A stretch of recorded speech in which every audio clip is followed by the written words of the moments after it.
从明年1月起，商业用水设备必须符合公用事业局设下的省水标准。如果所有设备都能够达标的话，我国每年将能节省120万立方米的用水，相当于480个奥林匹克泳池大小的水量。继续看记者蔡可涵的报道。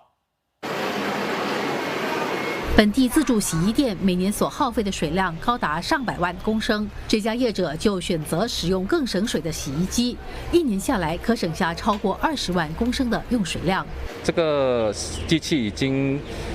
用了3到4年了，每年成本大概节省了590元。这个洗衣机